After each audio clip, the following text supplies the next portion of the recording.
Hill stations ప్రకృతి సోయగాలకు యువత దాసోహం.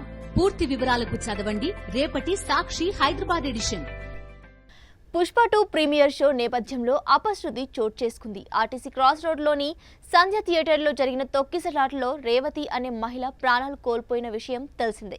ఆమె కుమారుడు శ్రీతేజ్ ఆసుపత్రిలో చికిత్స పొందుతున్నాడు. ఈ విషాద ఘటనపై అల్లు అర్జున్ టీం స్పందించింది. ఇది నిజంగా దురదృష్టకర ఘటన అని, బాధిత కుటుంబాన్ని అన్ని విధాలా ఆదుకుంటామని హామీ ఇచ్చింది.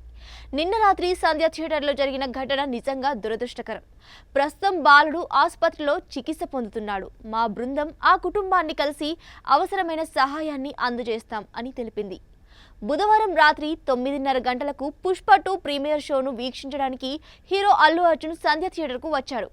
దీంతో ఆయన్ను చూసేందుకు ఒక్కసారిగా అభిమానులు ముందుకు తోసుకుంటూ రావడంతో పోలీసులు వారిని చెదరగొట్టేందుకు లాఠీచార్జ్ చేశారు. దీంతో తొక్కిసలాట చోటు చేసుకోగా రేవతి, ఆమె కొడుకు శ్రీతేజ్ కింద పడిపోయి జనం కాళ్ల మధ్య నలిగిపోయారు. ఇద్దరు తీవ్ర గాయాలతో స్పృహ తప్పారు. వెంటనే పోలీసులు వారిని పక్కకు తీసుకెళ్లి CPR చేశారు. ఆ తర్వాత ఆర్టీసీ క్రాస్ రోడ్లోని ప్రైవేట్ హాస్పిటల్కి తరలించారు. హాస్పిటల్లో చికిత్స పొందుతూ రేవతి మృతి చెందింది. పరిస్థితి విషమంగా ఉండడంతో శ్రీతేజ్ను పోలీసులు నిమ్స్కు తరలించారు. ప్రస్తుతం బాలుడు హాస్పిటల్లో చికిత్స పొందుతున్నాడు.